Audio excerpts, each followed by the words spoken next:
투자자를 속여서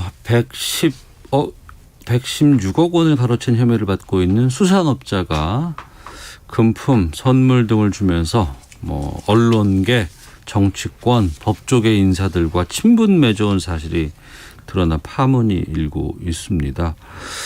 김성환의 뉴스소다에서 이 내용을 좀 짚어보도록 하겠습니다. 이게 좀 복잡하기도 하고 어렵기도 하고 또 거론되는 인물들이 너무나 많아서 좀 정리가 필요한 것 같아서요. KBS 제1라디오 시사야의 저녁을 책임지는 시사평론가 김성환 씨와 함께합니다. 어서 오십시오. 네, 안녕하세요.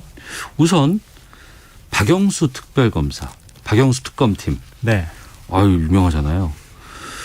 그 박근혜 전 대통령 구속시키기도 한 검사 출신 변호사인데 네, 오늘 그렇죠. 사표 국정농단 사건 수사도 다 담당했던 사표 냈어요 오늘. 네, 맞습니다. 오늘 기자들에게 입장문을 보냈거든요. 예. 특검직을 계속 수행하는 것은 국민에 대한 도리가 아니다. 이러면서 사표 제출 사실을 알렸습니다. 네.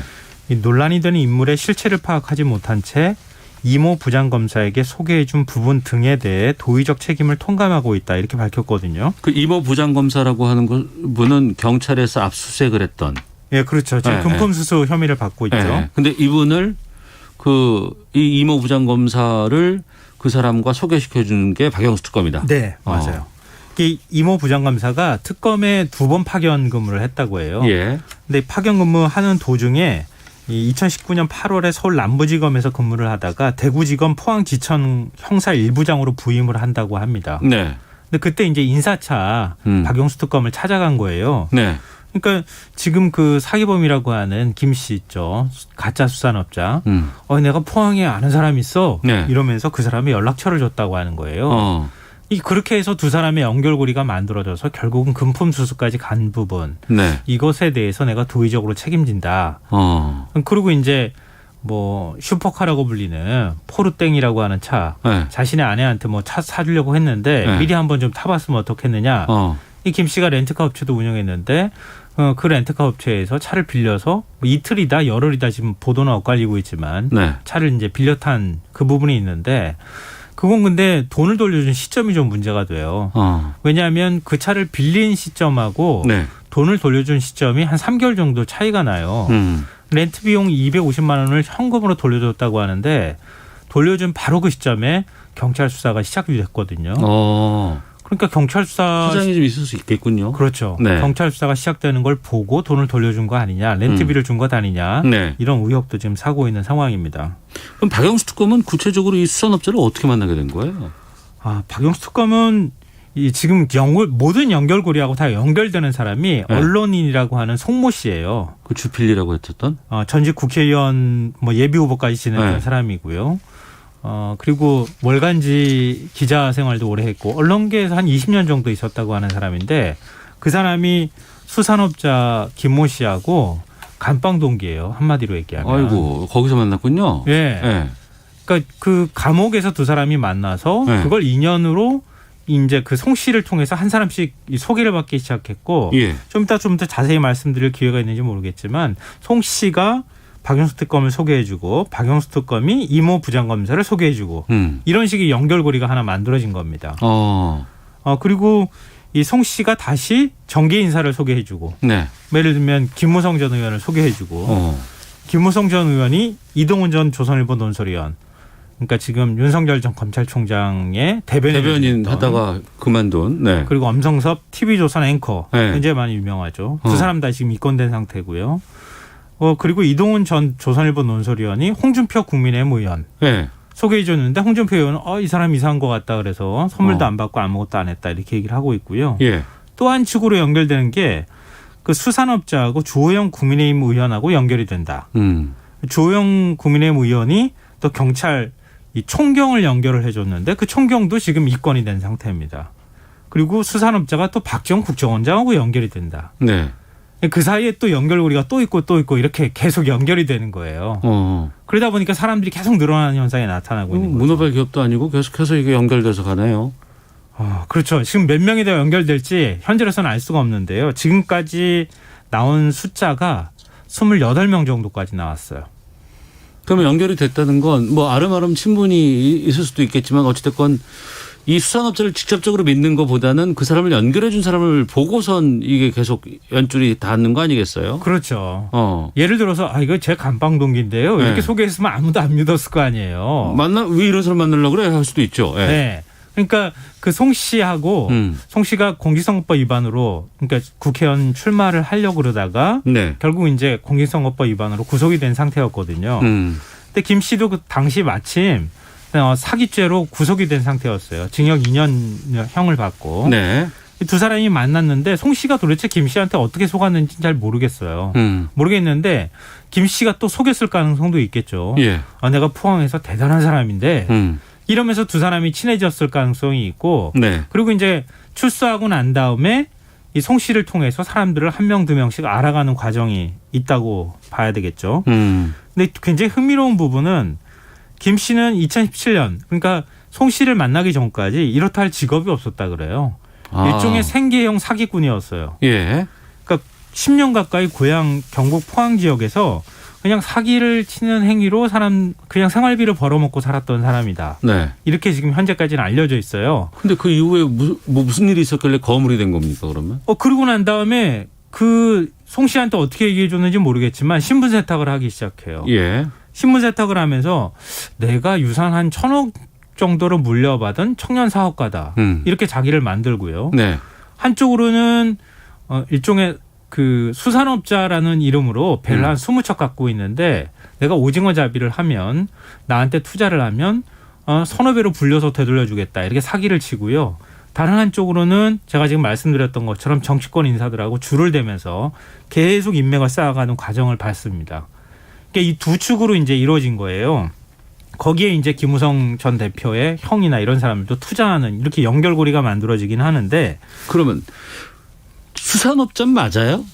수산업자가 아니라는 거죠. 가짜라고요? 배도 없다는 거죠. 뭐 물려받은 거 하나도 없고요. 심지어는 뭐 안다고 하는 사람 얘기를 들어보면 그냥 길바닥에 떨어진 꽁초 주워 피던 사람이다. 뭐 이렇게까지 얘기를 해요. 심하게 표현하면. 그랬던 사람이 출소 이후에 송 씨랑 같이 연결되면서 인터넷 언론사 부회장이라는 직함을 어디 가서 갖고 와서 파요. 파고 난 다음에 1년 인터넷 언론사 부회장이라는 직함으로 사람들을 막 만나고 다니면서 인맥을 쌓은 거예요. 근데 정치권 인사들하고 이 고리가 만들어지는 결정적 계기가 2019년 12월이었거든요. 국회의원회관에서 열린 서울 평화문화대상이라는 게 열려요. 서울 평화문화대상? 이 봉사 부문 대상을 여기서 받습니다. 근데 이 서울 다 가짜라면서 뭘 했다고 봉사 부문 대상을 받아요? 근데 이 상 원래 국회에서 많이 이제 주거든요. 국회가 직접 주는 게 아니고요. 언론사가 주최를 많이 해요. 제가 언론사가 어디서 주최를 했느냐 봤더니 이름도 잘 들어보지 못했던 곳이에요. 돈 주고 상 받는 경우도 많이 있었다고. 그런 상이에요. 그런 상을 여기서 받습니다. 받는데 이런 상 받을 때 국회의원들이 가가지고 이렇게 앉아주잖아요. 뭐 축사도 좀 해주고 하겠죠. 그 자리에 정동영 민주평화당 대표, 노웅래 민주당 의원, 백승주 자유한국당 의원 등등해서 정치권 인사들이 참석을 했고 이 인사들한테 그러면서 명함 주고받고 저 누굽니다 하고 다 그랬겠죠. 그렇죠. 명함에 나 무슨 직함 뭐다 한가득 파고 다녔다고 얘기를 하고 있는데요.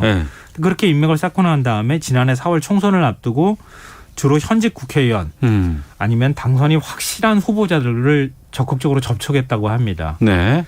이 고향인 포항 남구 선거구를 노리고 국회의원 공천을 받으려고 했던 것 아니냐 이런 얘기가 나와요. 김 씨가. 국회의원까지 그러니까 단순한 사기만 치는 게 아니고요. 내가 정계를 좀 진출하겠다 이런 욕심까지 부렸던 것 같아요. 그래서 정치권 인사들하고 적극적으로 교류를 하기 시작했다고 하는 거죠. 그러면 사기를 개인적으로 상상으로 칠 수도 있고 누군가 넘어갈 수도 있어요. 근데 그 선물을 줄 수 있는 그런 거대한 그 금전적인 뒷배가 있어야지 가능한 거 아닐까요? 앞서 제가 말씀드렸잖아요. 두 축으로 움직였다고. 한쪽으로는 선동 오징어라고 해서 배에서 바로 급속 냉동한 오징어를 파는 수산업자다 이렇게 얘기를 하면서 사람들한테 투자금을 받아요. 그 투자금을 받고 나서. 116억 원이잖아요. 받고 난 다음에 그 돈을 빼가지고 로비 정치권하고 사람들한테 막 선물을 주고 막 돈을 물수도 쓰고 다닌 겁니다. 근데 오징어는 없고. 오징어는 없는 거죠. 그러니까 한쪽에서 사기친 돈을 가지고 다른 한쪽으로는 만약에 정계 진출에 꿈을 꿨다고 하면 예. 정계 진출을 위해서 돈을 막 쓰고 다닌 거죠. 펑펑. 근데 또 거기다 지금 청와대까지 지금 얘기가 나오는 게 김재원 국민의힘 최고위원이 청와대 그 특사에 포함되어 있어서 이거 관계 있는 거 아니냐라는 그 얘기까지 나왔잖아요, 지금. 근데 그거는 그 박수현 국민소통수석이 네. 오늘 또 인터뷰하면서 또 밝히기도 했는데요. 이게 2017년 12월이에요. 네. 대통령이 이제 특사가 있었거든요. 네. 근데 그때 이제 권력형 뭐 비리라든가 이런 부패 범죄 전력이 있는 사람들 네. 이런 사람들 빠지 안 된다. 그리고 뭐 살인 강도나 이런 중범죄자들은 아예 사면 대상에 들어가 있지 않았던 거예요. 네.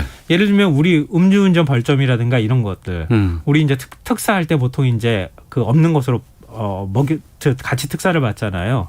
그리고 일반 형사사범 거기 안에 사기범들이 포함돼 있었다 그래요. 그 인원이 한 700명 남짓 됐다고 하는데 이 지금 김 씨가 당시에 2년형 실형 선고 받았다고 했잖아요. 사기 네네. 사건으로. 1년 7개월을 복역한 상태였어요. 그러니까 전체 형기의 81% 이상을 복역했기 때문에 네. 남은 자녀 형기가 몇 개월 안 되니까 특사 대상에 포함이 됐다. 이 청와대에서 설명하는 내용입니다. 그러니까 설명을 한쪽은 주장하고 의혹 제기를 하는 뭐 그 마음은 알겠는데 청와대 주장을 들어보면 설명을 들어보면 청와대 주장이 좀 설득력이 더 있어 보이는 건 사실입니다. 그걸 떠나서 지금 이런 사람한테 언론인, 정치권, 검사, 총경 다 좋은 거 아니에요? 그렇게 허술해요? 그러니까 한 사람을 그러니까 몇몇 사람을 확실하게 자기가 친한 관계로 맺어두면 네. 그 사람이 믿을 만한 사람이니까 그 사람한테만 확실하게 눈도장을 찍으면 그 사람이 다른 사람을 소개할 때 네. 이 사람은 이런 사람입니다. 명함 주고 또 사진 찍잖아요. 네. 사진도 다 남겼다고 하잖아요. 그럼 정작 소개한 사람들도 잘 모른다는 거 아니에요? 잘 몰랐던 그렇죠. 거죠. 사실은 네, 본질은 잘 몰랐던 모르는 거죠. 사람을 왜 소유했길래 근데 돈을 일단 많이 쓰니까. 참나. 돈을 펑펑 쓰니까 돈 많은 사람이구나 이렇게 생각했다는 청취자 거죠. 이영태님께서 듣는 수산업자들 기분 나쁠 것 같습니다. 헨젤과 그레테님 사람은 그렇게나 많이 낚았으면 일명 수산업자라고 할 수도 있겠네요라는 얘기도 좀 주셨는데 사람 낚는 수산업자일 수도 있겠네요. 참 이런 거 하지 말라고 우리가 그 김영란법 제정하고 막 다 그랬던 거 아니에요? 그게 지금 굉장히 뭐라 그럴까요? 뒷맛을 개운치 않게 만들고 그냥 씁쓸하게 만드는 부분이에요. 네. 왜냐하면 우리가 보통 이제 뇌물죄를 적용하기 위해서는 청탁이라고 하는 게 있어야 하잖아요. 대가성이 입증이 돼야 하기 때문에 뇌물죄로 처벌을 잘 못했던 거잖아요. 네. 김영란법은 대가성이 없더라도 처벌할 수 있도록 만든 법이기 때문에 일정 금액 이상은 받으면 안 되죠. 예, 우리 사회의 청렴도를 높이는데 크게 획기적인 어떤 전환점이 될 것이다 이렇게 생각했거든요. 예. 이번 사건을 보면은 뭐 예를 들면 이런 거예요. 고급 차량 무상 리스해 주죠. 학비도 줬다고 하죠. 예. 지금 언론인 4명 이름이 또 나오기 시작했어요. 그리고 지금 뭐 과메기도 나오죠. 독도새우도 나오죠. 네. 전복, 뭐 대게 이런 거 원래 받지 말라고 했던 거잖아요. 그럼요. 같이 식사도 하지 말라고 그랬던 건데 그거 다 했다는 거잖아요. 예. 그러니까 김영란법을 아무리 만들어도 정치권이나 아니면 이렇게 서로 간의 인맥으로 연결된 그 안은 잡기는 참 어렵다는 걸 보여주는 사례 같습니다. 철저한 수사 필요해 보입니다. 김성환 평론가와 함께했습니다. 고맙습니다. 네, 고맙습니다. 인사드리겠습니다. 내일 뵙겠습니다.